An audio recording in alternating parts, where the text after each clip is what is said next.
Bonjour à tous et à tous, ravi de nous rejoindre aujourd'hui sur cette conférence qui va être sur le thème Se lancer dans un métier à impact positif. Bonjour à tous, on va laisser faire entrer les personnes qui sont soit sur les réseaux Facebook, LinkedIn ou YouTube. En tout cas, je vous remercie d'être présents à cette conférence qui fait partie du programme Franchise à la carte. Si vous êtes ici, c'est que vous êtes sensible aux questions environnementales, sociétales, et que vous souhaitez intégrer une entreprise responsable et éthique. Alors, pour illustrer cette thématique et sur l'entrepreneuriat, on va parler des franchises dans cet environnement éco-responsable. Et pour illustrer cette thématique, je suis en relation et j'arrive plus à parler ce matin. Pour cette thématique, je suis avec 3 franchiseurs qui illustreront la thématique. Alors, Lucas Vialet, qui représente le réseau La Pizza Nico. Bonjour Lucas. Bonjour à tous. Inès Charara, bonjour Inès, qui représente Midas France. Bonjour. Et Florian Kergolet, qui est le directeur du réseau Rapide Couture. Merci à vous 3 d'être présents pour cette thématique. Alors voilà, comme je le disais, si vous êtes ici, c'est que certainement vous êtes intéressés pour entreprendre ou changer de vie avec un métier qui fait sens.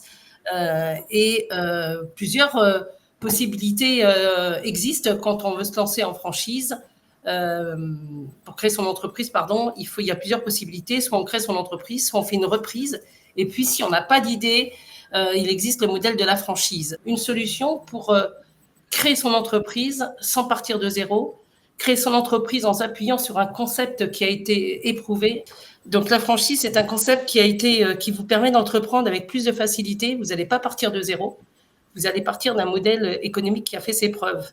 Donc, en gros, c'est un franchiseur, une entreprise indépendante qui a développé un concept, qui l'a mis en place et qui aujourd'hui est en capacité de vous le transmettre à travers une marque, un savoir-faire et toute une assistance tout au long de votre contrat.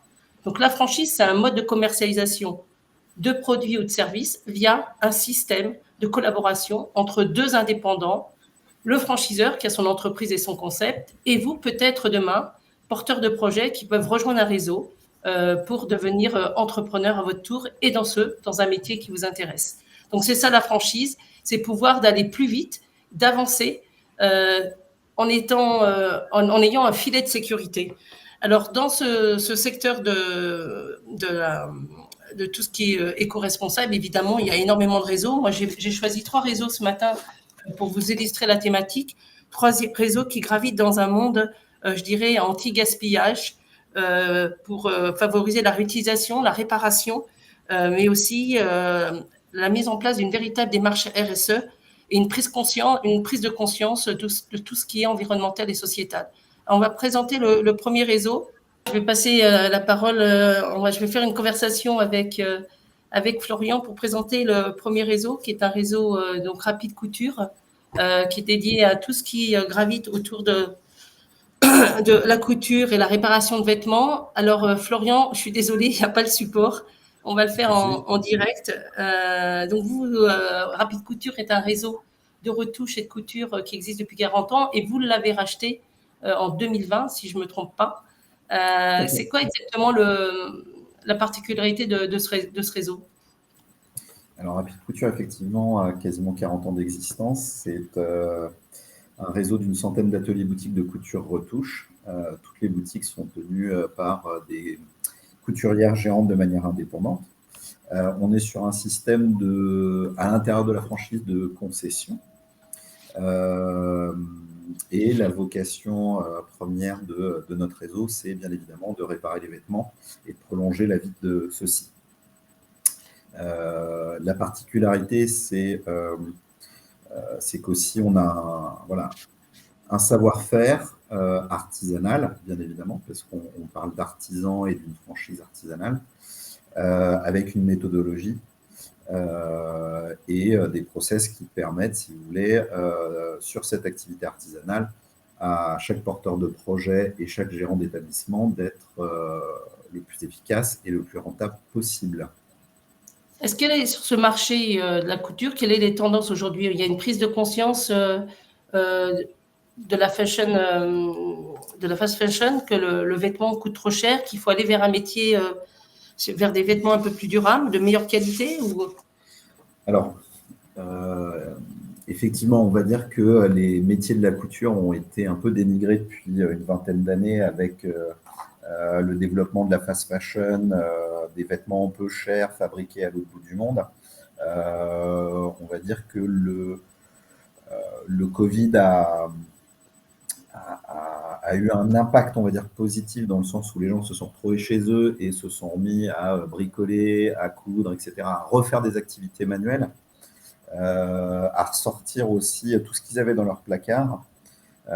Donc aujourd'hui, on voit effectivement un intérêt pour les vêtements. Et de fait, de plus en plus de gens passent la porte de nos ateliers, donc on est à plus 20% de fréquentation, pour faire retoucher et réparer leurs vêtements qu'ils avaient dans leur placard. Ils se sont rendus compte qu'ils avaient beaucoup de vêtements dans leur placard pendant le Covid. C'est aussi en termes de croissance du réseau. On va dire qu'aujourd'hui, j'ai sur les profils d'ouverture ou de reprise d'atelier 50% des porteurs de projets où c'est typiquement une reconversion.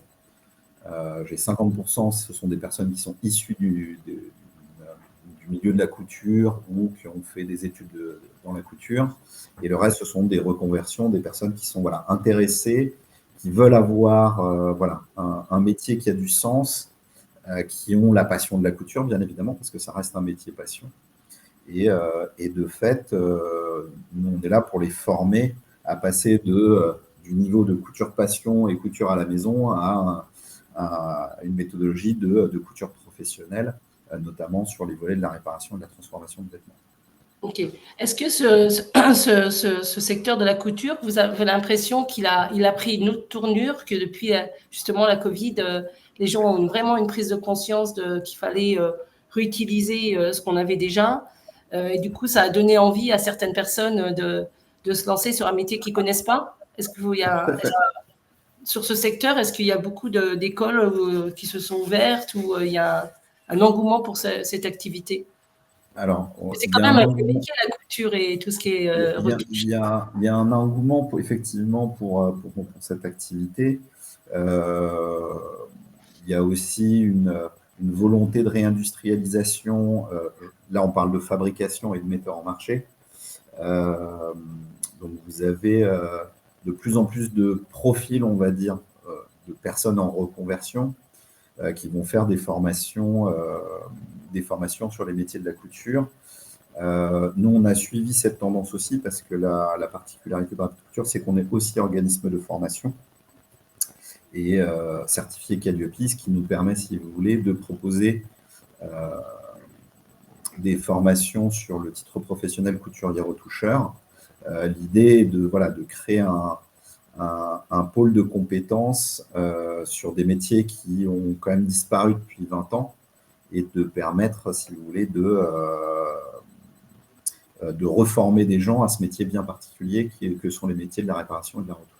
Et du coup, leur savoir-faire, ils touchent tout type de vêtements, c'est-à-dire qu'ils peuvent très bien gérer des vêtements, quelle que soit la matière, en cuir, en tissu, il y a plusieurs... Tout à fait. Et à contrario de ce qu'on peut penser, la retouche, c'est pas juste faire des ourlets. La particularité du métier, c'est que vous savez jamais ce que vous allez faire pendant la journée. Pourquoi? Parce que quand vous avez un client qui passe la porte, vous en avez un effectivement qui va venir pour un ourlet, un autre parce que son pantalon est déchiré, une autre personne parce qu'il a retrouvé un vieux vêtement d'une personne de son entourage et on va dire qu'il y a un côté sentimental sur le vêtement, donc l'idée est de le transformer. Donc en fait, nos couturières, elles s'ennuient jamais, jamais, jamais. Et ce qu'il y a aussi de très, très sympa dans ce métier, c'est que faut faire preuve de beaucoup d'imagination. À la différence d'une couturière qui va fabriquer un vêtement où il y a un modèle, etc. Réparer un vêtement, c'est complètement différent. C'est qu'il faut d'abord comprendre comment a été construit le vêtement, Ensuite, faire l'opération de réparation et prendre en compte aussi la morphologie de la personne qui vient réparer. Donc, voilà, c'est un métier vraiment complet et qu'on essaye de mettre en avant, voilà, le métier de réparateur textile parce que c'est un très chouette métier. Ouais. Vous m'aviez dit aussi qu'il y a une particularité chez vous, c'est que vous l'avez un peu évoqué, c'est la transformation, c'est-à-dire qu'on peut venir avec un produit, une nappe par exemple, et que la couturière va la transformer en un autre objet. Il y a une Oui, tout à fait, ouais. dérivation. Tout à fait, oui. Là, vous voyez, juste à côté de moi, j'ai une vieille chemise homme qui a été transformée en housse de coussin. Donc, oui, tout est possible, tout est faisable. Il suffit de demander de conseils à la couturière retoucheuse et elle va vous proposer plusieurs choses. Alors, je disais tout à l'heure, vous êtes l'unique réseau sur cet univers de la couture et de la réparation. Vous avez quelques labels. Est-ce que vous pouvez nous parler? Alors, c'est dommage, on n'a pas le PowerPoint, mais vous avez trois labels réparation pour les consommateurs. Je vous laisse vous exprimer. Tout à fait. Alors, déjà, le premier, c'est que tous nos couturiers et couturières, on est plus sur une population féminine malgré tout, sont labellisés artisans par l'organisme de tutelle qui est la Chambre des métiers et de l'artisanat. Ça, c'est vraiment hyper important. Donc, nous, on collabore beaucoup avec la Chambre des métiers. On est ensuite labellisé Réparacteur. Donc, il faut savoir que Réparacteur, c'est aussi une initiative poussée par l'ADEME et la Chambre des métiers qui a pour vocation de mettre en avant les réparateurs dans diverses catégories de métiers. Donc, ça peut aller du cordonnier à la couturière, au réparateur automobile, etc., etc. Et le dernier en date est le bonus réparation de l'éco-organisme Refashion, qui a pour vocation de susciter on va dire les consommateurs à venir réparer leurs vêtements grâce à ce qu'on appelle le bonus réparation. Donc, c'est une remise sur le prix de la prestation qui peut aller de 5 à 15, 20 euros sur le prix d'une réparation. Donc voilà, ça, c'est les différents labels que l'on a. Est-ce que ces labels je pense, ont une portée auprès des consommateurs? Je ne sais pas s'ils sont très connus par l'ensemble des consommateurs, mais est-ce que ça valorise votre profession? Tout à fait. Et pour revenir à devenir porteur de projet ou intégrer votre réseau, vous aviez parlé tout à l'heure de formation. Cette formation, elle dure combien de temps si on n'est pas du métier? Ça dépend. On le fait à la carte. Ça va vraiment dépendre de la personne. De toute façon, dans le processus d'accompagnement du porteur de projet, il y a toujours ce qu'on appelle une journée d'immersion, ce qui nous permet d'évaluer. Et immersion, c'est-à-dire que le porteur de projet met les mains sous la machine quand même, ce qui nous permet d'évaluer son niveau de couture qui peut être proche du néant ou avoir de l'or dans les doigts, parce que ça existe aussi. Et ce qui nous permet de façonner un plan de formation spécifique pour chaque porteur de projet. Donc, ça peut être une semaine, comme ça peut être 2 mois. Et pour intégrer votre réseau, vous avez combien déjà de franchisés? Je ne me souviens plus, ou de partenaires? Une centaine. On peut s'implanter dans une ville, une petite ville, puisque c'est un métier de proximité. Oui, alors le business model est assez simple, c'est on peut implanter un atelier de couture pour environ 15 000 à 20 000 habitants. D'accord, ok. Ça reste un commerce de proximité, il n'y a pas besoin d'être en plein centre-ville, etc., etc.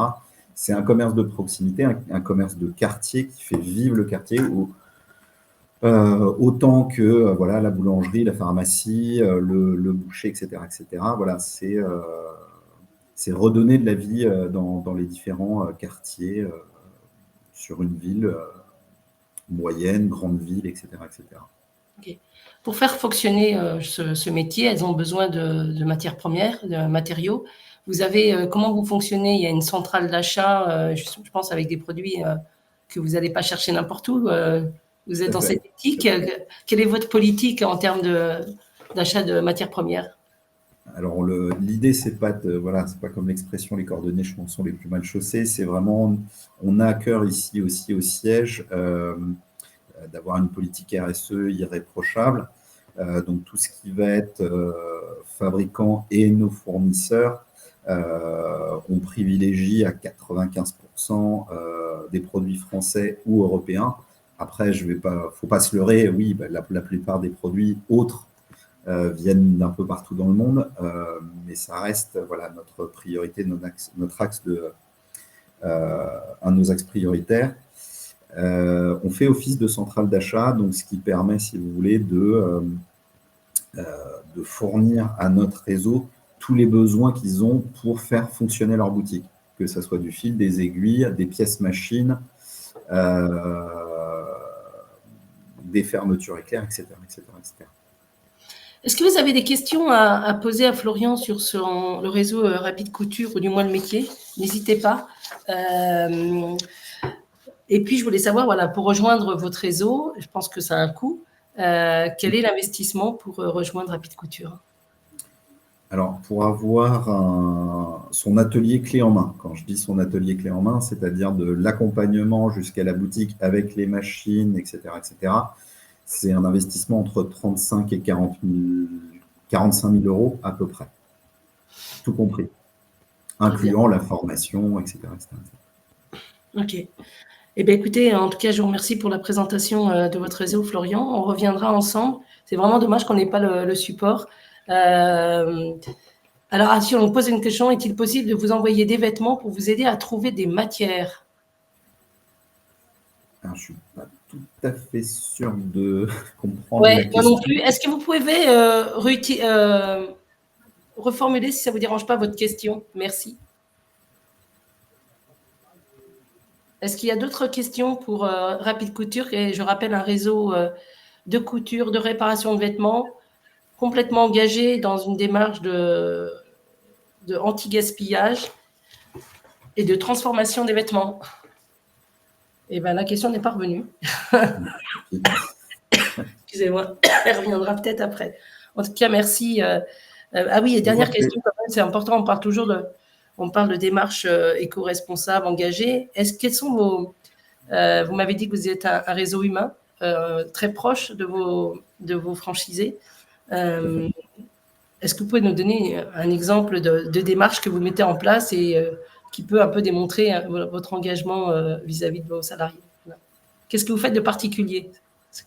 Parce que souvent on dit que la franchise, il y a le franchiseur d'un côté, il y a les franchisés, qu'on n'est pas indépendant, que c'est que du commercial, et pourtant on peut prouver le contraire, qu'il y a vraiment c'est une grande famille, en tout cas entre les franchiseurs et les franchisés. Effectivement, c'est une grande famille. Alors,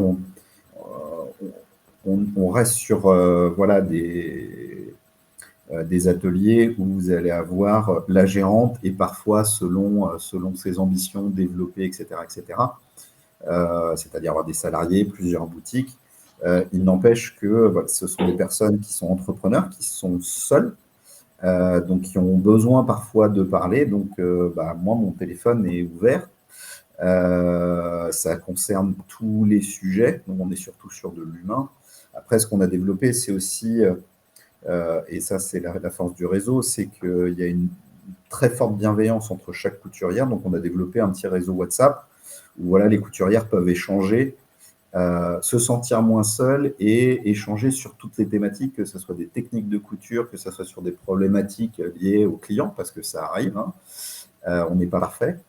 Donc ça permet d'avoir des réponses rapides et efficaces. Donc vraiment réseau d'échange entre les différentes couturières. Alors je vois une question. Combien de personnes nécessaires pour faire tourner l'atelier? Alors vous avez une personne, à partir d'une personne, c'est-à-dire la gérante qui est couturière. Après, voilà, plus le chiffre d'affaires augmente, plus il est question d'embaucher ou non, ça dépend. On a des boutiques qui tournent avec 4 salariés, comme on a des boutiques qui sont seules, parce que voilà, elles sont très bien seules et c'est leur méthode de travail.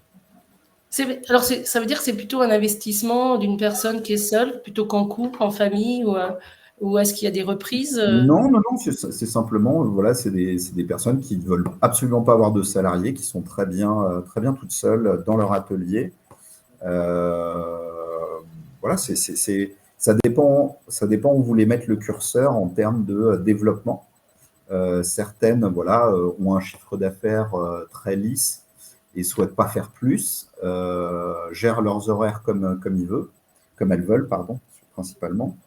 Nous, on ne met pas de frein là-dessus, c'est du travail en autonomie. Très bien.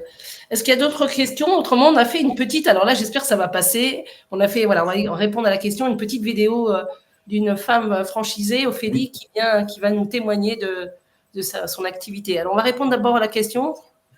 Est-ce qu'à partir d'un vêtement non. Est-ce qu'à partir d'un vêtement qu'on peut vous envoyer, vous pouvez trouver des matières pour réparer les vêtements demandés? J'ai compris la question. Okay. Oui, tout à fait. Oui, c'est tout à fait possible.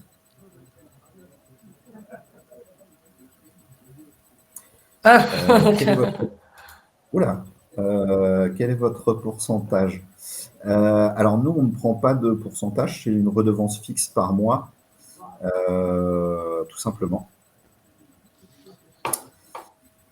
Ensuite, je vois une autre question. Est-il possible de favoriser le travail à domicile? Alors, le travail à domicile, on est sur un modèle d'auto-entrepreneur. Alors, je vais être assez franc du lié. On ne gagne pas sa vie quand on est couturier à domicile. Ça ne marche pas. Il faut avoir pignon sur rue, il faut avoir une boutique pour que les gens passent la porte. Et ça, c'est un modèle que l'on connaît depuis 40 ans et qui fonctionne comme ça chez Rapid Couture. C'est des petites unités en général, hein, c'est des petites surfaces chez vous? C'est des petites surfaces, on est sur 35-60 mètres carrés. Alors, comment sont fixés les prix? Alors, les prix concernant les prix de retouche ou l'accès à la franchise? C'est les prix des retouches. Alors, tous les ans, moi, je publie une grille tarifaire basée sur… il faut savoir qu'il y a à peu près 1200 prestations de couture-retouche. Étant le seul réseau, forcément, on a des prix un peu plus premium parce que on se veut le réseau le plus qualitatif. Donc, en fait, on fixe les prix, pour s'assurer que, parce qu'il y a de l'inflation et ce genre de choses, que la boutique puisse tourner et être rentable. Et voilà. Après, chaque boutique, moi, je n'ai pas le droit d'imposer les prix, c'est juste une recommandation. Donc, chaque Rapid Couture, après, soit utilise la grille tarifaire que je produis chaque année pour eux, soit garde ses prix. On vous a mis, si vous souhaitez, le QR code pour accéder au réseau Rapid Couture. Quel est le montant du forfait fixe par mois? Il est de 250 € par mois.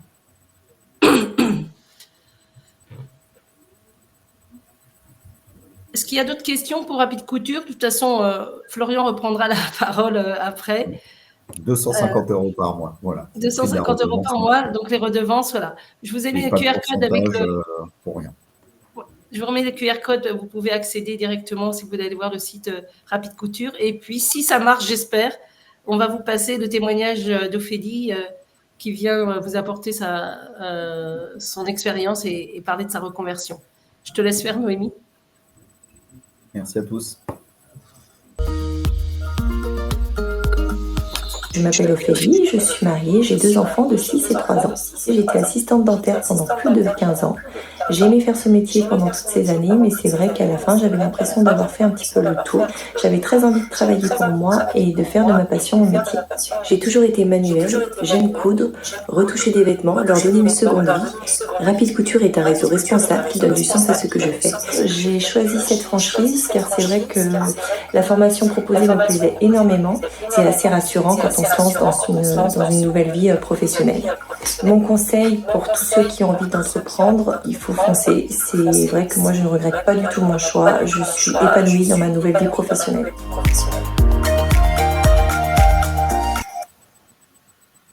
Voilà. Voilà un peu. Alors, il y a un problème de son, j'ai bien compris. J'espère que vous avez entendu. Mais voilà, Ophélie, par exemple, c'est une femme qui était donc dans le dentaire et qui a complètement changé de vie. Il y a combien de temps qu'elle est chez vous? Elle a ouvert son atelier en décembre l'année dernière. Ouais. Donc, c'est assez récent. Et puis, voilà, l'idée, c'était de pouvoir faire témoigner quelqu'un qui vient de rentrer ou qui a presque 1 an d'expérience dans le réseau. Donc, pour petite histoire, c'est rigolo parce que Ophélie et ses collègues, donc Ophélie est à côté de Lorient, et ses collègues autres Rapid Couture, Van, Auray, etc., Pontivy, se sont fait un petit dîner de couturière hier soir. Donc voilà, ça, c'est pour la petite histoire rigolote, comme quoi voilà, il y a un vrai partage dans ce réseau entre les couturiers. Okay. En tout cas, je le ressens moi à travers vos propos. Merci Florian, restez avec nous. On parlera encore de cette démarche éco-responsable pour rejoindre un réseau et qu'est-ce qui se passe au sein des réseaux. On va passer à la pizza de Nico avec Lucas Vialet. Alors Lucas, vous êtes chez... Alors je suis désolée, il n'y a toujours pas le support. Donc je vais mettre un QR code qui vous permet de découvrir après, si vous le souhaitez, l'enseigne. Donc Lucas, vous représentez la marque La Pizza Nico, qui sont des restaurants, on va vous mettre en deux, je n'aurais plus vous voir, qui sont donc des restaurants de pizza, avec une sacrée particularité. Alors, vous êtes très, très orienté sur tout ce qui est démarche éco-responsable. Hein, ça va de l'alimentaire, des produits alimentaires jusqu'aux meubles et l'équipement. Mais avant, on va parler du marché. Le marché de la pizza et évidemment, qui est la Pizza Nico. Donc, ça a été créé il y a une trentaine d'années, c'est ça ? C'est ça, un petit peu moins. Ça fait 24 ans que ça existe, la Pizza Nico, qui a été créée par du coup Nico Palea, qui est toujours le directeur de l'enseigne. Et comme vous l'avez dit, on est sur des restaurants de pizzeria, du coup, basés sur le marché de la restauration rapide. Et le principe, nous, de notre concept, c'est que on va vraiment axer sur la qualité des produits qu'on utilise dans les pizzas, dans l'alimentaire. Et donc, en fait, tout est fait sur place, par exemple. Il n'y a pas du tout de produits surgelés.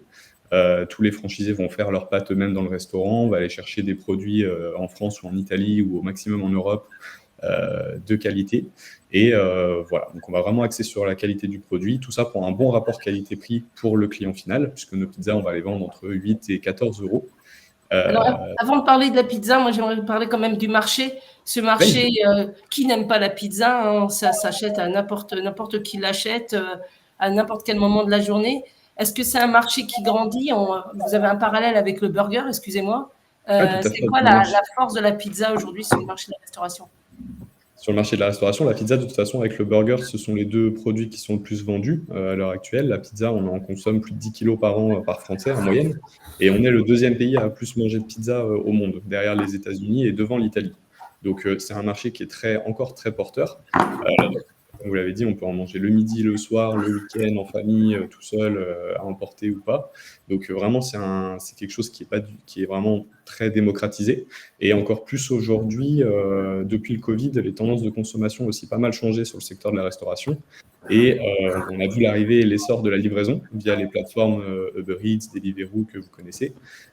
Et donc, ça a ramené un nouveau levier de chiffre d'affaires qu'on a beaucoup intégré, nous en tout cas chez la Pizza Nico et chez beaucoup de restaurateurs évidemment. Et on a fait évoluer notre concept grâce à ça. Et aujourd'hui, le marché de la restauration et de la pizza, ça n'a jamais été aussi porteur sur les 10 dernières années en tout cas. Alors sur ce marché florissant, mais vous n'êtes pas seul, il y a des concurrents. Comment, à l'époque, le fondateur, donc Nico Palea, a eu l'idée et a développé cette idée de qualité, de vouloir faire des pizzas bonnes déjà, un bon rapport qualité-prix, et puis s'engager, parce que c'est vraiment une marque engagée à différents niveaux dans une démarche éco-responsable. Bien sûr, Nico, du coup, quand il a créé ça, il s'est dit qu'en fait, à l'époque, donc c'était en 2000, donc ça remonte un petit peu, les pizzas qui étaient vendues, c'était des tailles assez soit petites, soit moyennes. Et donc, en fait, il s'est dit qu'il allait garder la même marge sur ses produits, mais qu'il allait seulement augmenter la quantité et donc faire évoluer son produit de 1 euro plus cher, par exemple, mais par contre avec une pizza qui était beaucoup plus généreuse et avec des très bons produits dessus, soit en termes de fruits et légumes, ça fait des marques locaux. Il allait chercher sa mozzarella pas n'importe où non plus. Donc, c'était un très bon produit sur une pizza généreuse à un prix, un rapport qualité-prix qui était quasiment imbattable. Donc, c'est parti de là. Voilà, la Pizza Nico, c'est parti de ce concept-là. Et il l'a fait évoluer évidemment au cours du temps, tout en gardant cette approche de produits de qualité. Du coup, on a plein de produits qu'on va chercher dans des coopératives, en tout cas locales. Et donc, voilà, on est encore là-dessus. Et du coup, on peut se positionner sur la restauration rapide, mais de qualité, qu'on peut ramener au terme fast food. Et voilà, donc c'est comme ça qu'on se démarque de la concurrence, entre autres, aujourd'hui. On est sur un segment de restauration rapide, mais on est sur un bon produit qui est de plus en plus... Voilà, donc il y a une centrale d'achat, mais les produits sont achetés chez des producteurs en France, sauf pour la mozzarella et je crois, et la pâte, oui, et la farine, hein, c'est ça, qui est italienne? C'est ça. Les tomates, on va les chercher chez une coopérative qui s'appelle Gricci, proche de Milan, en Italie. La farine, c'est un célèbre moulin italien aussi qui nous fait notre propre farine au réseau. Du coup, on fait notre recette nous-mêmes. Et donc ça vient d'Italie également, près de Naples. Sinon, après, la majorité des produits viennent quand même de France. Les fruits et légumes, c'est des coopératives locales, c'est des maraîchers. Voilà, il y en a pas mal de labels aussi, on va y venir. Mais voilà, ça vient surtout de France et d'Italie. Et vous donnez la possibilité aux franchisés, dans sa région aussi, de créer sa propre pizza avec les produits du terroir? Tout à fait. C'est venu d'ailleurs d'une initiative d'un franchisé à nous qui a un point de vente à Belfort. Et voilà, un jour, il nous a dit qu'il voulait créer une pizza avec la saucisse de Montbéliard, qui est très connue dans la région. Et on l'a accompagné là-dedans pour qu'il crée une recette et qu'on puisse la tester chez lui. Bon, ça a été un super succès parce qu'en plus, il a utilisé du coup forcément des produits locaux. Il allait voir des producteurs locaux pour les saucisses. Et donc, face à ce succès, on a décidé de dupliquer ce modèle sur tous nos points de vente. Et aujourd'hui, chaque franchisé peut créer sa recette régionale en fonction de ses spécialités locales. Par exemple, dans le nord de la France, à Arras, c'est une recette avec du maroilles. Voilà, à Bayonne, c'est du jambon de Bayonne. Enfin, en tout cas, à chaque fois, on va mettre une spécificité qui est aussi dans notre démarche RSE, puisque les produits sont locaux. Est-ce que cette démarche RSE, je pense, vous distingue vraiment de la concurrence? Et est-ce que c'est ça qui attire les porteurs de projets qui ont envie d'aller dans la restauration rapide chez vous? Il y a plusieurs choses qui font qu'ils peuvent être attirés. Il y a déjà cette démarche RSE qui ne se caractérise pas que par l'alimentaire, mais aussi par le mobilier et beaucoup de choses qu'on met en place dans les restaurants. Je ne sais pas si je peux évoquer ça maintenant, mais effectivement, par exemple, le mobilier qu'on utilise dans nos restaurants, il y a déjà une notion dans les cuisines d'équipement de basse consommation d'énergie, histoire de ne pas dépenser trop d'énergie. Les fours sont à basse consommation, les éclairages, tout le matériel de cuisine, et également tout le mobilier aussi dans les restaurants, puisqu'on passe par des menuisiers français pour faire tout le mobilier en termes de chaises, de tables, de comptoirs, d'équipements. Donc voilà, ça c'est pour la démarche RSE. Et ensuite, ce qui attire beaucoup aussi nos franchisés, nos partenaires franchisés, c'est qu'on n'a pas besoin forcément de venir de la restauration rapide ou pas d'ailleurs pour ouvrir un restaurant. C'est le principe de reconversion. Nous, la majorité, je dirais 70% du réseau sont des personnes en reconversion qui ne viennent pas du tout de ce milieu-là. Et grâce à notre formation et notre accompagnement, on leur permet d'accéder à un nouveau métier. Donc, c'est des personnes qui pouvaient être dans le social, dans l'informatique, dans plein de milieux différents et qui se retrouvent à avoir envie de changer. Et nous, on les accompagne là-dedans pour leur ouvrir la porte à un nouveau métier. Alors, je le disais au début, hein, c'est ça la force de la franchise, c'est de pouvoir changer de métier, quel que soit son diplôme, son âge et son parcours professionnel, et mettre à profit son acquis. Si on va dans la restauration, c'est sûr qu'il y a du personnel. Donc, si on a formé et géré du personnel, c'est un acquis, hein, c'est positif. Ou ses compétences en gestion, mais on peut changer de métier. On le verra dans la vidéo qu'on a passée de cette personne qui était dans le social et qui a voulu faire quelque chose de ses mains, un métier artisanal et qui vous a rejoint. Alors, vous avez omis quelque chose, c'est que dans cette démarche, vous allez encore plus loin, éco-responsable, c'est que quand on achète une pizza, il y a des boîtes qui sont quand même un coût, et vous avez eu l'idée de les réutiliser. Elles sont réutilisables, ces boîtes. Oui, c'est la dernière innovation en date au niveau de notre démarche RSE. Ce sont des boîtes réutilisables. Donc, en fait, ce sont des boîtes qui sont vendues en restaurant à un coût de 10 €, mais qui sont en fait remboursées au fur et à mesure. Parce que si on achète une boîte, toutes les prochaines pizzas qu'on va acheter, on va les payer 1 € moins cher. C'est-à-dire que si on est un client régulier, au bout de 10 pizzas, en fait, la boîte, elle est à nous et elle est remboursée, entre guillemets. Et le principe de cette boîte, c'est que du coup, chaque client va venir avec la boîte dans le restaurant, on va lui mettre sa pizza dedans et pourra repartir avec. Ça a plusieurs avantages. Déjà, en termes de RSE, ça évite de gaspiller des boîtes en craft toutes les semaines. Et en plus de ça, ça permet de mieux conserver la chaleur de la pizza et le croustillant. Donc, on a une pizza qui arrive aussi meilleure chez soi. Donc, ça touche surtout les personnes qui sont des clients réguliers à emporter. Voilà, les clients occasionnels ne vont pas forcément aller sur cette boîte-là. Mais en tous les cas, ça conforte aussi notre idée de pousser vraiment la RSE jusqu'à ce détail-là. Voilà, en restaurant. On a aussi autre chose dans le restaurant, c'est qu'on a mis en place l'application Too Good To Go, qui permet aussi de réduire les déchets alimentaires, qui sont quand même aussi une grosse partie de pollution dans la restauration. Et donc, voilà, ça permet, dès qu'on a des invendus, de les vendre, enfin en tout cas de les vendre à travers l'application Too Good To Go, qui permet d'avoir des paniers moins chers pour les clients.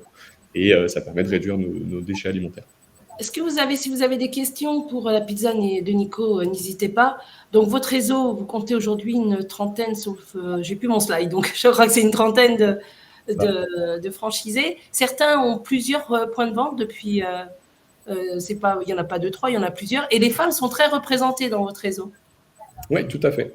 On a beaucoup de femmes qui sont franchisées dans notre réseau. Il y en a même qui sont multifranchisées également. Donc, on en a 2 il y en a une qui en a 3 points de vente et une autre qui en a 2. Et donc voilà, c'est un réseau qui est très mixte en tout cas. Et on a 30% à peu près de multifranchisés dans le réseau. C'est quelque chose qu'on pousse aussi de notre côté, car c'est vraiment avantageux pour eux et pour nous d'avoir plusieurs points de vente. Ça permet de réduire les risques, ça permet de diversifier ses revenus, ça permet beaucoup de choses. Et donc, voilà, c'est quelque chose dans lequel on les accompagne. Alors, sur votre démarche un peu sociale et sociétale, on a aussi la possibilité, si on est franchisé en fonction de son point de vente et sa zone géographique, de gérer un peu, il y a une liberté de vie, c'est-à-dire qu'on peut ouvrir le soir, le midi et le soir, mais ouvrir que le midi si on le souhaite. Alors, c'est mieux, évidemment, d'ouvrir à ces 2 temps, le soir et le midi, mais on est un peu libre de ce qu'on veut faire. C'est ça. Nous, en tant que réseau, on n'impose pas des horaires d'ouverture. Donc, on va recommander évidemment des horaires qui nous paraissent les plus cohérents par rapport à la zone d'activité, par rapport à la ville, enfin à plein de choses. Nous, la restauration rapide, clairement, la meilleure chose, c'est d'être ouvert 7 jours sur 7, midi et soir. C'est quelque chose, voilà. Mais après, le franchisé a la liberté d'ouvrir quand il veut en termes d'horaire. S'il ne veut pas ouvrir certains soirs, il peut. De toute façon, c'est quelqu'un qui est indépendant, c'est un chef d'entreprise, donc on ne peut pas lui imposer, et on n'a pas envie d'ailleurs. Et il y a autre chose, c'est aussi pour répondre à des contraintes familiales parfois. Si on a envie d'être en famille sur certains soirs, si on a des enfants à garder, ça peut permettre ça aussi. On a autre chose qu'on a dans le concept, c'est qu'en fait, vu qu'on ne dépend pas d'un pizzaiolo, toutes les personnes dans nos points de vente sont des équipiers polyvalents et savent tout faire. Donc, ils peuvent autant faire les pizzas que la caisse, que la salle, que tous les métiers. Et donc, ça fait que le franchisé n'est pas obligé d'être là tous les jours. S'il a un bon manager, un assistant manager qui est aussi autant formé que lui, ça lui permet de se libérer certains soirs, par exemple, s'il a besoin d'être en famille ou d'autres choses. Donc, ça permet aussi, d'une certaine manière, de rester ouvert tous les jours tout en gardant un équilibre familial. Donc, pour ouvrir un point de vente, il faut, donc il y a le franchisé, et après, il y a combien de personnes, et est-ce que ce sont des salariés? Oui, ce sont donc des salariés, bien sûr. On a sur un modèle d'un franchisé qui travaillerait dans son point de vente, car on a aussi des franchisés qui sont investisseurs et qui ne sont pas physiquement dans les points de vente. Il faut à peu près 140 heures, on va dire, de masse salariale pour une semaine d'activité. Donc, si je représente un petit peu tout ça, ça représente des équipes entre 5 et 8 personnes, pardon, avec des contrats plutôt courts. On va fonctionner avec des équipiers polyvalents qui travaillent 15, 20, 25 heures. Et donc, voilà, on a besoin d'à peu près le franchisé qui va travailler avec un assistant manager et 3 à 5 contrats courts, des équipiers polyvalents, souvent des étudiants d'ailleurs, mais pas forcément. Ok, en termes de surface de vente, c'est des grands restaurants ou ça peut être aussi des petites unités On n'a pas forcément des énormes restaurants. À l'époque, avant le Covid, en fait, on a fait un gros changement de concept au niveau du Covid. Avant ça, on avait des grandes surfaces dans les 400 mètres carrés, des gros restaurants qui pouvaient accueillir beaucoup de monde. Et en fait, on s'est rendu compte après le Covid que justement la livraison était arrivée en force, que moins de gens venaient sur place. Ça ne nous faisait pas forcément perdre du chiffre d'affaires parce que ceux qui ne venaient pas sur place commandaient, on va dire, grossièrement. Et donc aujourd'hui, on a des points de vente qui font entre 80 et 150 mètres carrés. Voilà, qui nous permettent de nous implanter plus facilement dans les centres-villes, avec des loyers plus modérés également. Et ça nous suffit largement pour faire nos chiffres d'affaires. Voilà. C'est des points de vente avec une trentaine de places assises à peu près. Ok, donc ça veut dire que quand on est dans votre concept de pizza, on a 2 modes de commercialisation. C'est soit de la vente à emporter, soit de la livraison, soit de la consommation sur place. Et si j'ai bien compris, il y a un autre point que j'avais abordé avec Nico, c'est que vous organisez aussi, chaque franchisé peut organiser des événements pour ses clients. Oui, tout à fait. On peut organiser des événements. C'est quelque chose qui est travaillé avec notre équipe de marketing communication. On a 4 personnes au siège qui s'occupent de ça. Et en fonction de chaque point de vente, ils vont mettre en place des actions de communication. Et ça peut être des événements. Par exemple, on fait des soirées à thème, des soirées avec pizza à volonté, par exemple, et sur des thèmes particuliers. Par exemple, ça va être une soirée blind test ou une soirée quiz Harry Potter ou des choses comme ça, et qu'on va mettre en place sur les restaurants et ça va être une source de revenus additionnelle qui est quand même assez importante. Alors évidemment, c'est pas quelque chose qu'on va mettre en place dans tous les restaurants. Ça va dépendre de la taille de la ville, ça va dépendre de pas mal de choses. Mais en tout cas, c'est des choses qu'on fait et qui permettent aussi se différencier de la concurrence. Voilà. Ok. Aujourd'hui, donc pour rejoindre la pizza Nico, quel est l'apport qu'il faut avoir nécessaire? Ce qu'on appelle un apport en franchise, c'est une somme quand vous disposez, que vous avez, ou quelle que soit son origine, et qui permet d'accéder au réseau. Cette somme va faire partie après des droits d'entrée pour accéder à la marque et bénéficier de cette formation initiale. Évidemment, l'investissement global d'une franchise, ça ne va pas être l'apport, ça va être le reste, souvent qui est financé par l'aide d'une banque. Parce qu'en restauration, évidemment, le coût total est beaucoup plus élevé que si je vais dans les services chez Rapide Couture ou dans les services à la personne ou ailleurs. Donc, le coût, quel est l'apport personnel qu'il faut avoir et l'investissement? L'investissement total, si je pars de ça, c'est pour une pizzeria, ça nous coûte à peu près entre 350 et 380 000 euros. Quand je dis ça, c'est clé en main. C'est comme disait Florian, c'est que ça comprend tout, que ça soit le matériel de cuisine, les travaux, les frais de création d'entreprise, on compte vraiment tout là-dedans. Et donc ça, on le finance évidemment par un prêt bancaire. Et cette banque va nous demander à peu près 20% d'apport personnel pour financer ça. Et donc, sur ce montant-là, ça représente un apport personnel qui est entre 60 et 70 000 euros à peu près, qu'il faut avoir du coup en se lançant quand on se lance dans l'aventure, il faut à peu près 60-70 000 euros pour ouvrir une pizzeria. Sachant que, évidemment, comme vous disiez, c'est des investissements qui sont un peu plus conséquents, mais qui aussi s'amortissent sur la durée. C'est aussi un restaurant concret, donc on va créer un fonds de commerce qu'on peut revendre à la fin de son contrat ou de son aventure, tout du moins. Donc, c'est aussi quelque chose qu'il faut prendre en compte. C'est un investissement qui peut être conséquent, mais qui, quand même, porte ses fruits à terme. Très bien. Est-ce que vous avez des questions pour Lucas, qui vient nous présenter la Pizza Nico, qui est une enseigne de restauration rapide dans la pizza, engagée, responsable? Moi, j'ai une dernière question, puisqu'on est sur ce thème de politique engagée. Un petit clin d'œil sur quelque chose que vous mettez en place pour favoriser le lien et le lien entre les franchisés ou peut-être avec la tête de réseau. Est-ce que vous faites des actions particulières? Est-ce que vous avez une politique sociale particulière? Tout à fait. Nous, déjà, on est sur un réseau qui est du partenariat franchise. Donc, c'est quelque chose qui est globalement similaire à la franchise, mais qui a une dimension un peu plus humaine dans le management, en tout cas. Donc, on est très proche de nos franchisés.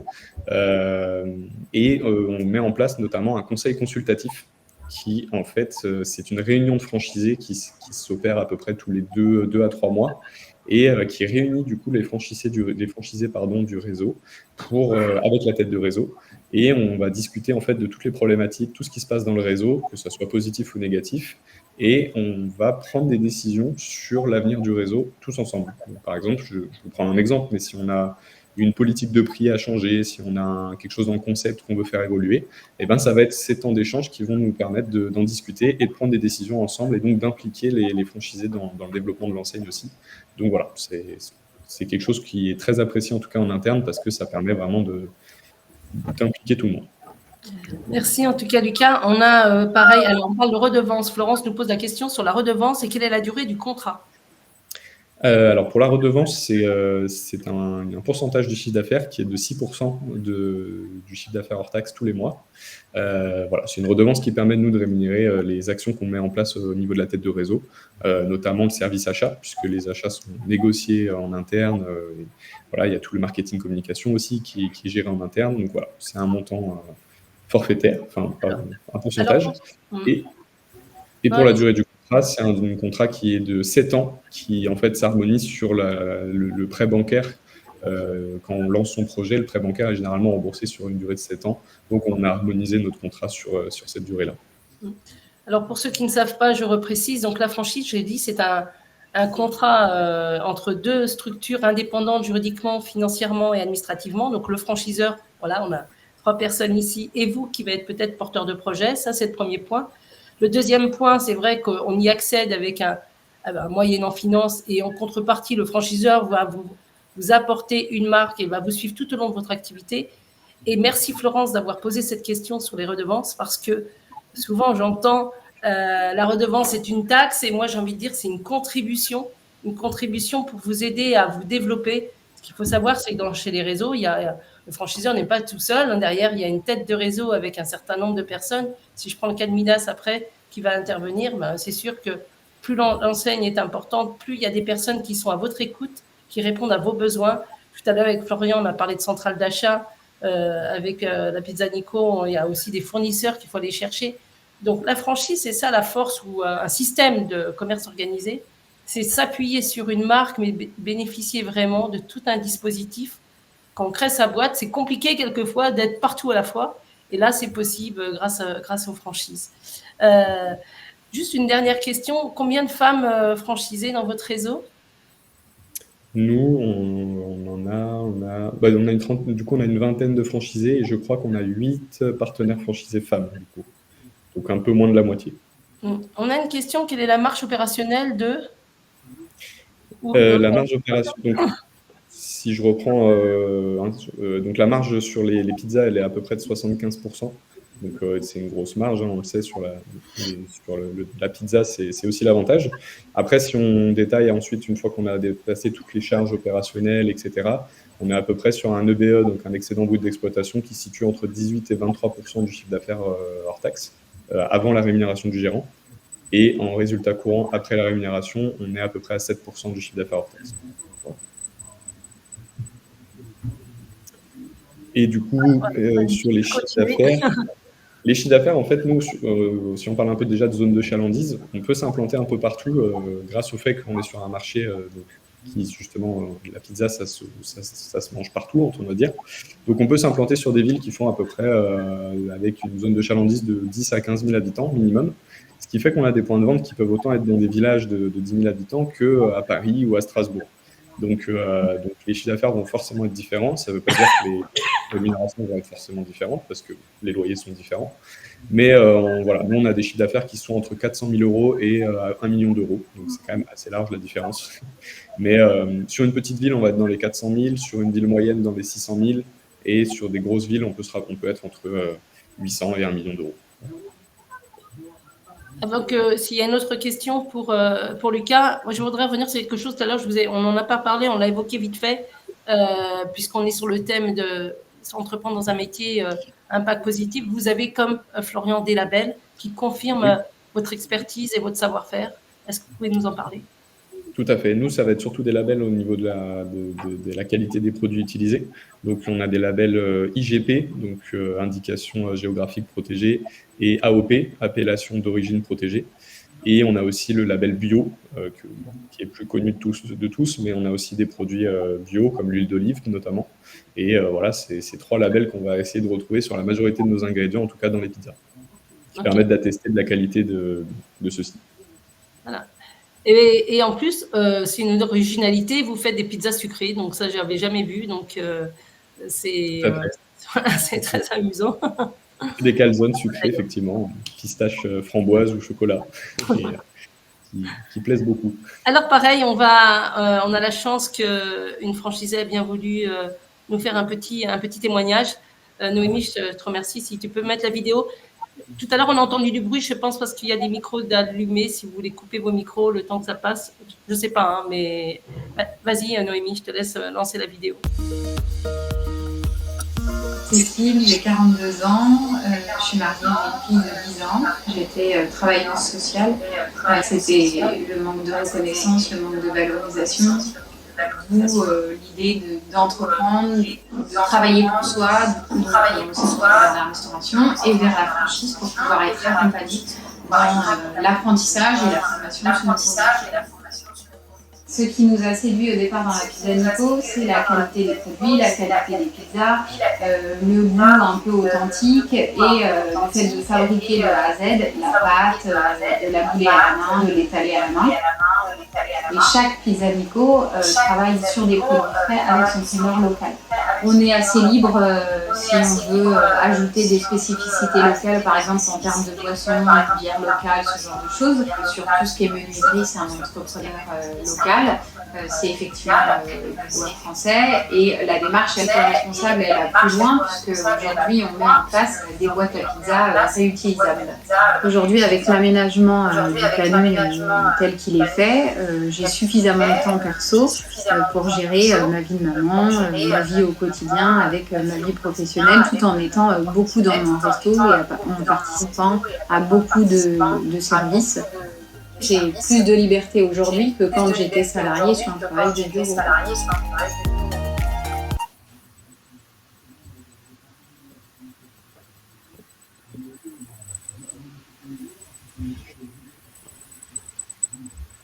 On ne vous entend pas, Corinne.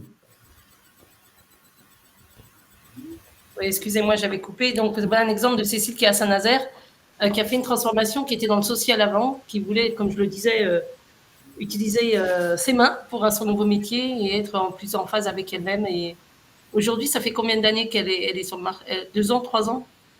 Non, elle a ouvert l'année dernière, elle a ouvert en juillet 2023. Donc là, elle a fait, terminé sa première année d'activité. Elle est très contente. En plus, elle est déjà en train de regarder pour ouvrir un deuxième point de vente du coup à Nantes, qui est à côté de Saint-Nazaire. Très bien. Okay, très bien. Est-ce que vous avez d'autres questions? En tout cas, je vous remercie, Lucas, pour avoir présenté la pizza Nico. Vous avez le QR code qui vous permet d'aller voir aussi qui est la pizza de Nico. Je vous invite à cliquer si vous le souhaitez. Et pour notre troisième métier dans l'environnement et un métier à impact positif, je vais demander à Inès de nous rejoindre. Inès Charara, qui représente le réseau Midas France. Alors, moi, je vais mettre sur le côté Noémie, puis je vais donner, si tu peux, inverser. Merci. Inès, bonjour. Bonjour. Alors, voilà. On va le faire sans support, malheureusement, mais bon, c'est pas grave. Tout le monde connaît. Là, c'est le logo, tout le monde le connaît, mais voilà, on est en plein révolution chez Midas France. Aujourd'hui, Midas n'est plus ce qu'on croyait, le fameux garage, on a les mains dans le cambouis, c'est sale, etc. Et voilà, l'évolution énergétique, la transformation énergétique a fait que ça a transformé votre métier. Qu'est-ce qui s'est passé depuis le démarrage avec la voiture électrique?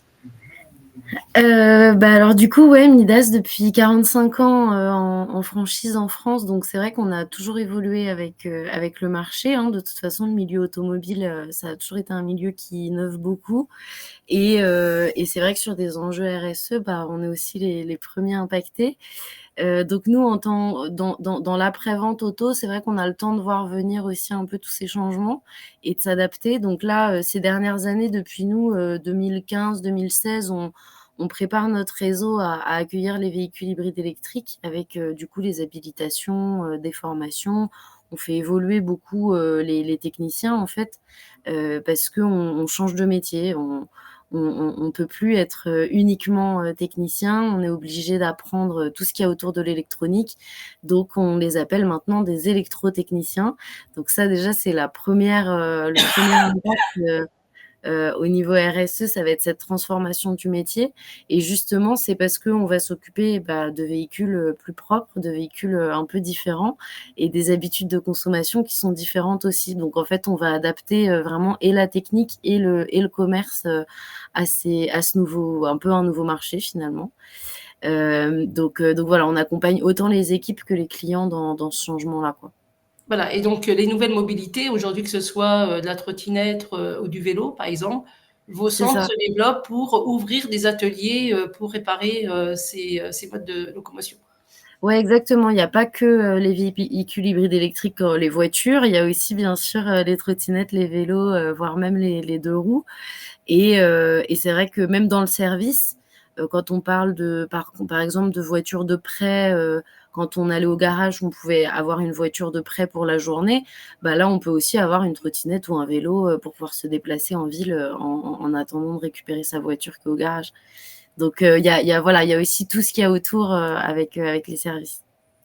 Alors, donc, Midas, tout le monde connaît, hein, c'est plus de 350 points de vente ou ateliers, on va dire, dédiés normalement au départ à la réparation de l'automobile, mais on voit bien que le métier a changé.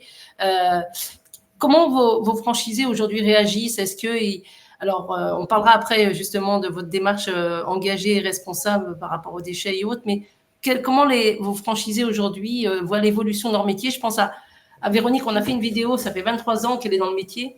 Comment ils réagissent? C'est vrai qu'ils sont, il y a un peu de tout, hein, parce que sur 360 franchisés, c'est clair qu'on peut avoir tous les sentiments, mais on va dire quand même qu'en général, ça intéresse tout le monde de se mettre toujours dans cette démarche et d'être même d'anticiper même ces démarches-là, ces changements-là, parce que comme je le disais, le milieu auto, il est un peu comme ça, quoi. On a toujours dû innover et avoir des changements hyper rapides. Donc c'est vrai que tout le monde s'embarque là-dedans. Et ça va même un peu plus loin, puisqu'on parlait de label un peu plus tôt. Et c'est vrai que donc les franchisés eux-mêmes ont déjà commencé là petit à petit à se labelliser pour être commerçants responsables, pour montrer que voilà, c'est autant en local, chaque franchisé peut être labellisé. Et nous, au niveau national, Midas France l'est aussi. Et ce qu'on veut, c'est que même que tout l'environnement Midas soit labellisé. Donc, tous les fournisseurs qu'on peut sélectionner, tous les prestataires avec qui on travaille, ils ont tous aussi ces labels-là, ou alors ils sont en cours de l'avoir, mais on s'assure aussi des gens avec qui on travaille, et tout ça impacte beaucoup les franchisés. Et eux-mêmes, c'est aussi ce qu'ils essayent de faire en local. Donc, ils sont vraiment dans la démarche, ouais. Et d'ailleurs, vous ne le voyez pas parce que je n'ai pas le support, mais les centres ont changé, hein, on part sur des couleurs bleues et jaunes. Voilà, c'est plus du tout les mêmes centres, ils sont complètement propres. Ouais. Il y a un espace pour les vélos, et les trottinettes. Il y a un espace d'accueil qui est beaucoup plus important parce qu'aujourd'hui, vous êtes des conseillers en fin de compte. Ouais, on veut vraiment mettre en avant ce changement. Donc là, pour l'instant, c'est des centres tests. On en a ouvert 2, un à Lille et un à Paris. Donc le but, c'est qu'on continue à prendre la main sur un nouveau modèle et qu'ensuite on puisse le déployer à plus grande échelle auprès de tous les franchisés. Mais l'idée, ça va être ça, c'est que l'évolution, elle se fait aussi en termes d'implantation. On a besoin de rester dans les centres-villes, vu qu'on est un commerce de proximité. On a toujours été dans les centres-villes. On a aujourd'hui plus de 40% du réseau qui est en centre-ville. Donc, on n'est pas vraiment, nous, un garage au fin fond d'une zone d'activité. On a toujours été hyper proche de nos clients. Et c'est là aussi où ce nouveau modèle, qui est hyper tourné autour des nouvelles mobilités, va nous permettre de rester en ultra-urbain et de respecter aussi tout ce qui va arriver sur les zones à faible émission ou ce genre de choses où bientôt dans les centres-villes, on ne pourra plus accéder en véhicule thermique, on pourra accéder qu'en véhicule électrique. Donc, il faut bien que nos clients puissent venir nous voir. Et donc, c'est là aussi où l'adaptation, elle va hyper loin, quoi. Il y a la technique, les clients et le développement aussi en termes physiques, quoi. Alors, les clients, votre clientèle, elle a non seulement rajeuni, mais elle s'est féminisée en plus. Ouais, aussi. Oui, oui. Et puis dans les centres aussi, hein, on a de plus en plus de femmes qui postulent dans les équipes. En tant que franchisé, on a toujours eu beaucoup de femmes aussi, mais c'est très souvent des projets en couple. On a rarement des femmes seules, mais on a souvent des projets en couple. Et puis, pour celles qui sont seules, on en a quand même une petite vingtaine qui représentent l'entrepreneuriat féminin vraiment à 100% autonome. Et donc, c'est vrai que voilà, avec les clients aussi, c'est toujours un peu différent. Le discours n'est pas le même, la confiance, elle est pas la même. Et puis, on a des anecdotes aussi toujours assez sympas, quoi. Ouais, j'en connais pas mal des anecdotes sur vos franchisés. En tout cas, moi, je sais que je connais des franchisés qui ont déjà 4 ou 5 points de vente ou garages ou centres d'accueil, je ne sais plus comment on les appelle maintenant, Midas City. En tout cas, c'est en pleine évolution. Alors, on est quand même sur le thème de métiers à impact positif. Alors, on a du mal à croire que Midas, c'est le milieu d'automobile, vous êtes une marque responsable et engagée. Et pourtant, oui, à différents niveaux. Alors, il y a la gestion des déchets déjà. Ouais, ça c'est un processus. C'est ça exactement. Nous, pareil, on est comme les autres franchiseurs, hein, on est là pour, faciliter quand même le travail des franchisés donc on a pas mal de prestataires, on négocie des forfaits, pour eux et l'idée c'est que, bah, voilà, le franchisé reste le patron, la patronne donc c'est à lui ou à elle de décider, qu'est-ce qu'il veut recycler, à quel rythme il veut recycler, ses produits aussi puisque quand on a 100 ou 200 pneus, qui traînent dans l'atelier, il faut qu'on puisse quand même, les garder le temps de venir, les récupérer et donc derrière, c'est nos prestataires, une fois qu'ils les ont récupérés, qui vont, les mettre dans des lignes de tri ou des lignes de recyclage. Donc aujourd'hui, par exemple, bah, sur le pneu, c'est un très bon exemple parce qu'on recycle 100 du pneu. Les huiles aussi, on les recycle à 100 et on va même un peu plus loin parce que du coup, on fait partie, d'un groupe, européen qui s'appelle Mobivia et qui travaille sur toute la mobilité en général, pas que l'automobile, mais toute la mobilité et eux-mêmes, ils récupèrent, les pneus et ils ont eux-mêmes, développé une marque, qui s'appelle Blackstar et qui nous permet, bah, en interne de récupérer nos déchets et de ressortir des pneus neufs, premium d'ailleurs, pour les revendre derrière à nos clients. Donc on a vraiment une vraie, économie circulaire, au sein du groupe même. Voilà, notamment pour les pneus, pas pour tout, mais déjà Alors, avec les pneus. économie circulaire, donc ça n'a rien à voir avec la couture, mais vous recyclez aussi les pièces Ah détachées, vous en oui, refaites de nouveaux produits. ouais, exactement, ouais. Très bien. Tout ce qu'on peut Alors, en tout cas. est-ce que vous avez parlé tout à l'heure de labels? Est-ce que vous aussi, vous disposez de labels? Je crois depuis 2022, vous avez un Ouais, c'est label ça. reconnu.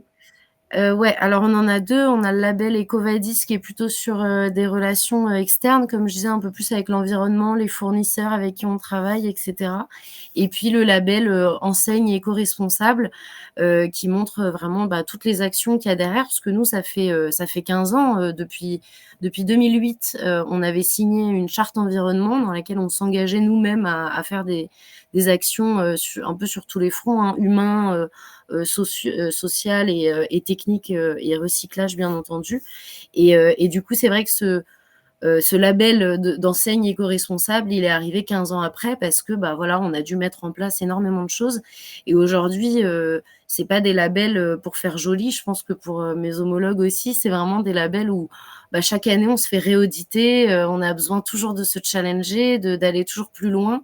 Si on s'assoit sur nos lauriers et qu'on fait rien de plus, on perd aussi ce label-là donc c'est vraiment des engagements, qui sont pas là juste pour faire joli, quoi. Il y a des vraies actions derrière et c'est là où, bah, les franchisés nous rejoignent dans cette aventure avec le label, commerçant responsable où on les accompagne pour structurer leur centre, pour structurer leur équipe et pour savoir quoi bien faire, pour, rentrer dans ces labels-là et dans cette démarche Alors, et d'ailleurs, c'est vrai que quand je parlais pardon, quand non, je parlais de service ou ce client, je trouve qu'il y a aussi cette partie conseil, parce que nous quand même on répare leurs véhicules, mais on fait pas que ça, quoi. On est là aussi pour accompagner nos clients, dans toute la durée de vie de leur véhicule et dans toute leur mobilité en général et du coup il y a aussi ce côté RSE, je trouve, qui est hyper humain et de proximité, qui est de dire: «Bah, voilà, il y a des bonnes habitudes à avoir quand on conduit, il y a des bonnes habitudes à avoir pour entretenir son véhicule, pour qu'il pollue moins ou pour que justement vous, ça soit plus d'économie derrière». Donc c'est là aussi où, ça s'étend au service, quoi. alors votre politique, elle va plus loin, elle va même sur le social. Donc vous êtes très engagé, vous êtes pourtant un groupe, et dans ce groupe, il y a quand même des valeurs humaines, de proximité. Il y a une fédération des franchisés, je crois qu'ils Ouais. participent aussi, ils donnent leur point de vue sur les nouveaux produits. Comment ça se passe? Je crois même on peut être mécanicien et grandir et devenir franchisé. Il y a toute une Ouais, politique exactement. sociale au sein du réseau. Ouais, ouais, socialement, c'est hyper important. Bah, c'est pareil, on est référencé Calliope, donc en termes de formation, on a tout ce qu'il faut pour, faire évoluer nos équipes et c'est vrai que ça se fait énormément dans nos métiers quand, comme tu le dis, on arrive, opérateur technique, on peut devenir déjà électrotechnicien, puis ensuite chef d'atelier, chef d'équipe, chef de centre et moi j'ai de plus en plus, là cette année, j'ai rarement eu autant de chefs de centre, qui ont racheté le centre de leurs franchisés, qui sont devenus franchisés eux-mêmes. Donc ouais, c'est vrai qu'il y a des très belles histoires aussi, et avec les enfants aussi, hein, il y a beaucoup de successions, de parents à enfants. Donc ouais, niveau social, beaucoup d'accompagnement aussi, c'est ce qui fait notre force. Vous avez beaucoup de franchisés qui restent jusqu'à la retraite dans leur Ouais. activité? Ouais, c'est vrai que la moyenne du réseau, c'est 15-20 ans déjà. Et puis, ouais, moi, j'en connais pas mal qui sont là depuis 30 ou 35 ans. Il y en a certains, on sait ils vont jamais partir. Et puis, il y a aussi, c'est justement, comme tu disais, cette nouvelle génération où, moi, ces dernières années, je recrute de plus en plus de franchisés qui ont la trentaine plutôt que la cinquantaine et qui vont être plus dans des projets, de développement derrière. Donc peut-être que avoir un centre Midas, mais aussi aller s'occuper du reste du cycle de vie de la voiture. Et donc, pourquoi pas faire du lavage, de la carrosserie, du pare-brise. Voilà, il y a tout un tas d'activités qui peuvent être complémentaires aussi. Ça fait partie des nouveaux profils, des nouveaux types de projets qu'on accompagne. Alors, tu m'as tendu une perche. Donc, pour ceux qui ne savent pas, en franchise, évidemment, vous allez rejoindre un réseau pour développer une activité en commerce ou en restauration ou autre, mais vous avez la possibilité à un moment donné de vous dire mais pourquoi pas ouvrir un deuxième centre, un deuxième point de vente dans l'activité que vous faites ou dans une activité parallèle, évidemment en accord avec le franchiseur qui a un complément de revenus, par exemple du lavage par rapport à Midas. Voilà. Exactement. Après, dans les autres sujets, je ne sais pas, mais voilà, en tout cas, vous, ça peut être complémentaire. Alors, Midas, pour y accéder, donc quel que soit son métier, on est formé à ce nouveau métier. Combien de temps la formation chez vous? Alors, on a 7 semaines de formation. On est à 3 semaines en théorique, 4 semaines en pratique. L'idée, c'est vraiment que les 3 semaines théoriques, c'est un peu comme ce qui était dit avant. On essaye de s'adapter. On a des modules, en fait, où on va vraiment pouvoir les choisir, les modules qui vous correspondent par rapport à votre profil. Parce que, on a aujourd'hui la moitié du réseau qui n'a pas de compétences techniques automobiles, parce qu'on ne demande pas à nos franchisés d'être mécaniciens. C'est leur équipe qui est là pour faire le boulot, technique en tout cas. Et le franchisé est vraiment là pour gérer. Donc, on veut vraiment mettre l'accent sur un volet entrepreneuriat avec des modules spécifiques et un volet savoir-faire Midas avec d'autres modules spécifiques qui ne sont pas que techniques. Mais bon, il y a quand même une partie à apprendre pour avoir un peu la base de l'automobile.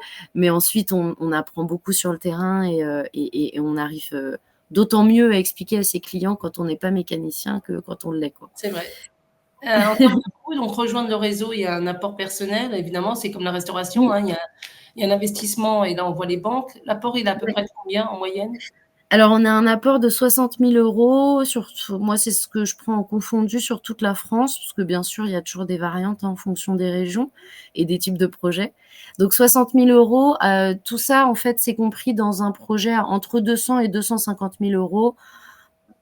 Tout compris, donc l'apport, les droits d'entrée, les travaux de départ, le matériel, etc., le stock aussi de départ, tout ça entre 200 et 250 000 € à la banque. Ok.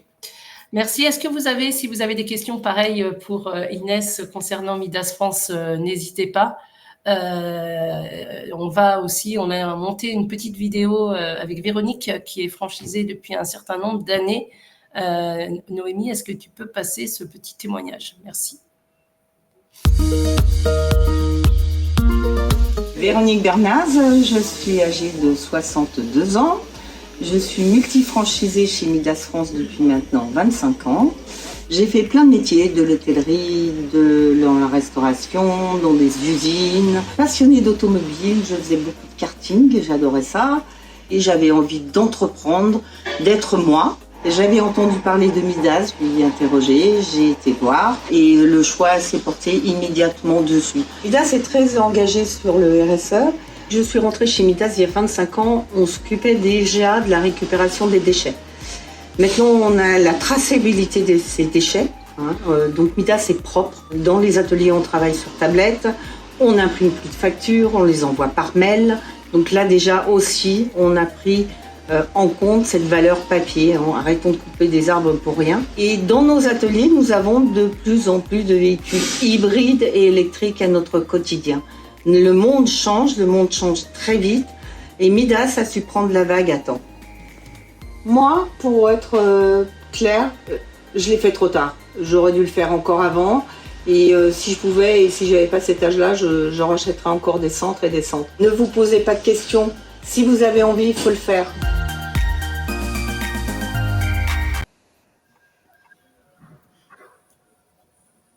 Voilà, on a pris exprès le témoignage de Véronique, qui est quand même quelqu'un qui est dans le réseau depuis un certain nombre d'années, qui l'a vu évoluer. Et aujourd'hui, elle a combien de centres? On en a 2 ou 3, c'est ça? 2, ouais, c'est ça. On en a 2. Elle en a revendu un, je crois, c'est ça? Ouais, voilà, puis elle va racheter un autre. Alors voilà, si vous avez des questions pour Inès, n'hésitez pas. Et puis évidemment, comme cette conférence, on parle de s'engager dans une entreprise ou rejoindre un réseau à impact positif, certaines questions sont à poser par les candidats à la franchise. Et là, je vais vous poser des questions à tous les trois. Quelles sont les questions en général que doivent vous poser les candidats à la franchise? Ok, on voit votre métier, pour être sûr que vos valeurs, votre métier répond à leurs enjeux de reconversion. Florian, vous m'entendez? Oui, c'est bon, j'avais coupé mon micro. Quels sont les indicateurs, par exemple, chez vous, qui font que, voilà, ou ailleurs, hein, pour être sûr de ne pas se tromper et d'être en phase? Quel conseil donneriez-vous? Quel conseil je donnerais? C'est notamment parce que c'est d'aller en discuter avec ceux qui font le métier. C'est primordial. C'est de faire des immersions, etc., etc., etc. Moi, je représente un concept, je représente une marque. Maintenant, le plus important pour s'éclater dans son métier, c'est d'aller à la rencontre de ceux qui le font, qui le vivent au quotidien. Donc, c'est le meilleur des témoignages. Donc que ça soit une Ophélie qu'on a pu voir en vidéo ou n'importe quelle couturière, faut commencer par ça. Très bien, merci. Inès, est-ce qu'il y aurait un conseil ou des critères pour être sûr de se retrouver dans l'entreprise qui correspond à ses valeurs et en phase avec son projet de reconversion? Ouais, bien sûr, oui, d'aller parler à des franchisés et que ce soit franchisé ou franchiseur. Moi, je pense que c'est important de vous renseigner sur la relation justement qu'il a avec son réseau, la manière de travailler en fait, la manière de est-ce qu'il est à l'écoute, est-ce que c'est un franchiseur qui va être tout le temps sur votre dos ou un franchiseur qui va vous laisser beaucoup de liberté, parce que c'est là aussi qu'en fonction de vos attentes, vous allez trouver le réseau qui va vous correspondre derrière. Mais je pense que ça, c'est ce qui peut donner la dynamique pour tout le reste de la relation, quel que soit le sujet derrière. Une fois qu'on sait qu'on arrive à bosser ensemble, pour le reste, ça va, quoi. Donc, je pense que c'est le plus important pour vous, c'est de voir ça. Lucas? Je suis d'accord avec Inès et Florian, forcément, l'immersion, c'est hyper important, voilà, voir un petit peu le métier également en parlant avec des franchises actuelles. Mais je rajouterais aussi qu'il faut regarder aussi de l'accompagnement qui est fait par le réseau pour accompagner ces franchisés. Je pense que c'est aussi hyper important de voir tout ce qui est fait dans ce cadre-là, parce que forcément, passer par la franchise, c'est aussi bénéficier d'un concept et d'un accompagnement à partir du moment où on s'engage avec la franchise jusqu'à l'ouverture du point de vente et même tout le long du contrat. Donc, c'est quand même une relation qui est assez longue et c'est important de voir toutes les actions qui sont mises en place et voir si ça correspond avec ses valeurs et ce qu'on a envie pour entreprendre, parce que c'est une aventure qui est extraordinaire, mais aussi très importante et il faut prendre tout ça en compte. Merci. Est-ce que vous avez des questions éventuellement sur ces réseaux ou sur le sujet ou la franchise? On est là pour y répondre. En tout cas, moi, je vous remercie. Alors, sachez que voilà, il y avait un support qui était prévu. Ce support, je vais vous l'envoyer puisqu'on a vos coordonnées. Je l'enverrai à chacun d'entre vous. Et à la suite de cette conférence, donc jeudi, vous avez la possibilité de retrouver ces 3 franchiseurs dans une séquence de networking en ligne qui sera sous Zoom et qui vous permet de cliquer, de réserver 3 créneaux de 30 minutes pour échanger de 11h à 12h50, donc en fin de matinée, jeudi 26, d'échanger avec Lucas, Inès ou Florian selon vos envies. Vous allez recevoir après cette conférence donc le replay.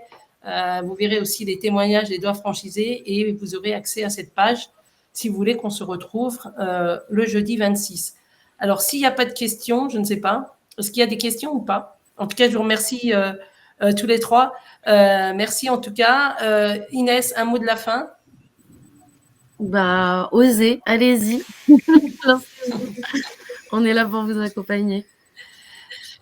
Lucas? Oui, c'est la même chose, hein. C'est que la franchise, ça permet ça, d'oser justement. Donc, il faut franchir le pas, il faut prendre le temps, mais il faut y aller. Ok. Et Florian, vous allez me dire la même chose?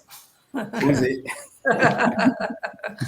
En tout cas, merci à vous tous qui étaient connectés. Merci Merci à à vous. vous trois, Merci. Inès, Florian et Lucas, d'avoir présenté votre métier. Et je vous dis à jeudi. Merci à vous tous. À bientôt. Merci. Merci. Au revoir. Merci à tous. Merci. Au revoir. Au revoir.